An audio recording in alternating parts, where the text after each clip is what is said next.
are hanging around just for that, I think. Hoping against hope that the person they don't like does not get the award. No, you're here because of the biryani. No, actually, no, I'm kidding.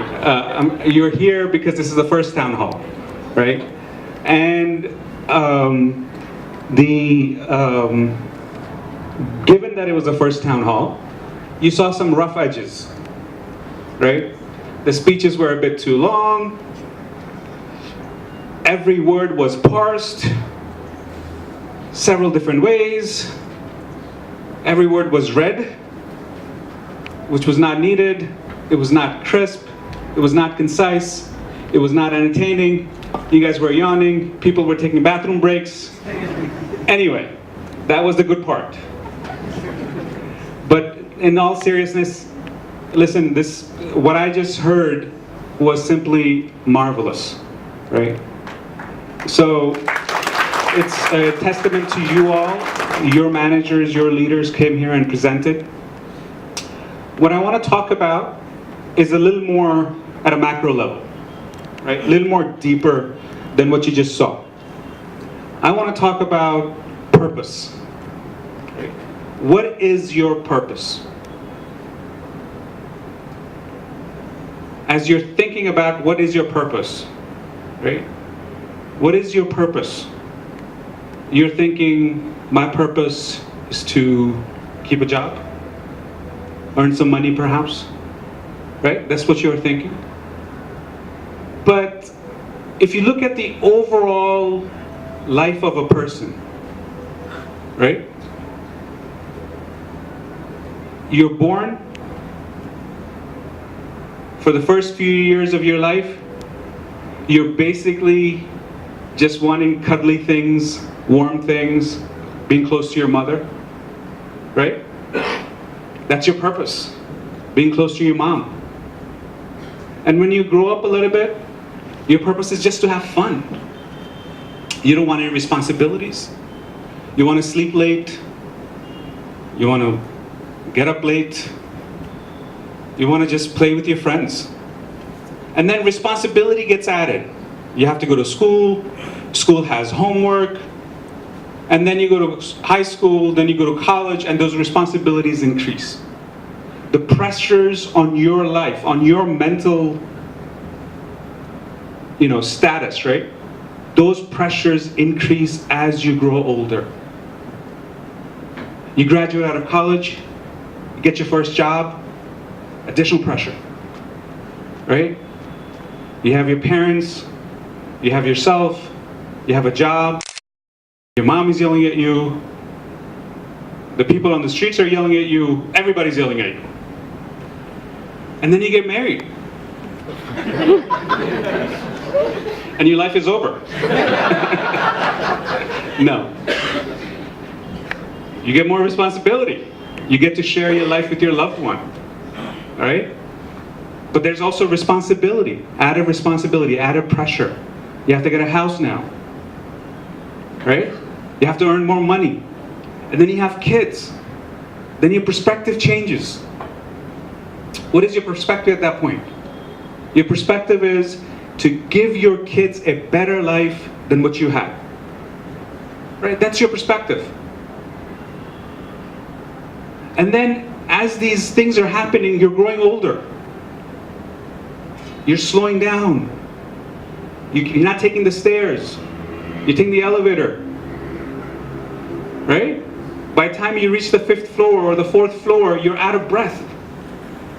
Right? Like today, I took the steps. I literally had to stop and catch my breath. Because so I'm out of shape. That's one thing, but I'm also getting older. Just like you all. Every second, we're all getting older. Right? And then what? You have more pressure because you have to worry about retirement. Where are you going to stay? Where are you going to live? Who's going to take care of you? Right? That's additional pressure. And then you die. No pressure. Poof. It's all over, right? But I go back to my question. Your purpose. What was your purpose? You may live for 70 years, 80 years, 90 years. But what is your purpose? Is your purpose your imprint on this world? That you had 1.8 kids? Right? Or you had a Maruti Desire? Or you had a 3 BHK? Is that what you're leaving the world behind with? Is that your purpose? Was that your purpose?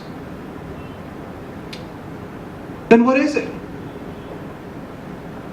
Right? You build software, you do the KPIs, you get more clients, you analyze the hell out of everything, right? Analytics team, Shahid, I'm looking at you. What is your purpose? Get that clear in your mind.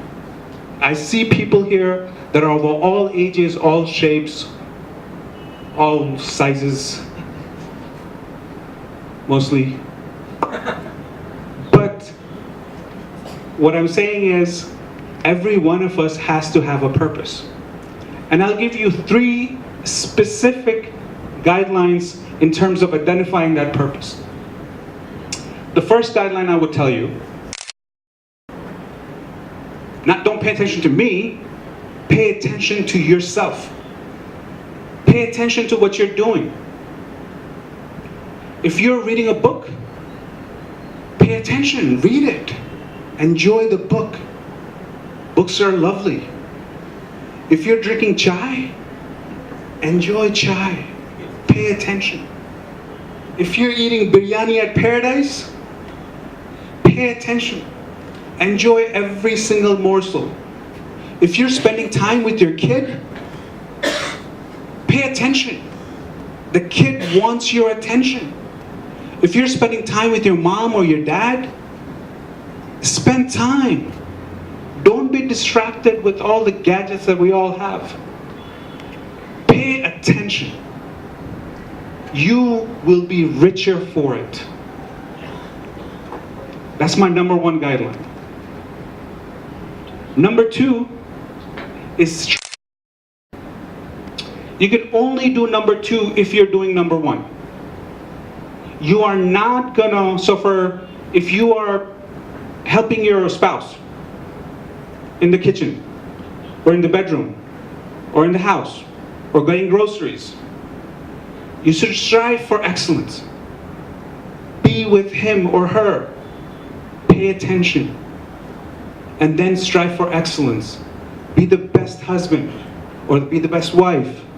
Be the best colleague. You spend 8, 9, 10 hours with your colleagues. What do your colleagues think of you? Do they think, oh, he's a jerk? Oh, whenever I give him something, it's going to be done with mediocrity? Just average? Is that what they think of you? Right? If that's what they think of you, change it. Change that perspective. Strive for excellence. Because even if it's a small thing, it matters. It matters to whom? It should matter to you. Why? Because you are paying attention. And the number 3 guideline I would say is that be generous. Be generous with your time. If a colleague does not know how to do certain thing, stop. Pay attention. Have him and you strive for excellence together. Teach him or her what you know. Take 20 minutes, 15 minutes, 5 minutes. It's not going to hurt. Be generous with your time. Be generous with your time with your parents, with your kids, with your spouses. Be generous. Be generous with your money. Right? Collecting money. We're all going to die. And guess what? Our kids are going to just waste it all. Every single one, every single hard-earned rupee or dollar that you have. It's not worth it. Right? Be generous with your money. Be generous with kindness. There are a lot of poor people. There are a lot of people who are below where you are. Stop and help them. Help them in ways that they don't even know about. It will make their day. It'll make their week. It'll possibly make their month or a year or even a life. Be generous with yourselves. Pay attention to yourself. Because if you're not paying attention to yourself or being generous with yourself, you're not going to be generous with other people. 3 guidelines. What were they? Pay attention. Pay attention. Strive for excellence. Be generous. Be generous. Right? If somebody's going to go for biryani there, be generous. Let him have it.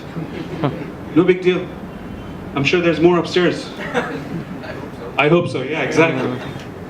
Be generous. You know, there are lots of people who are very, very, very successful in the world. I can name a few, you can name a ton probably. All right?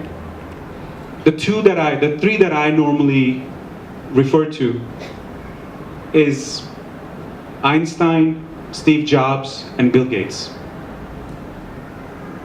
And my question to you would be, if you had to be one of them, just one, if you had to be one, who would that be?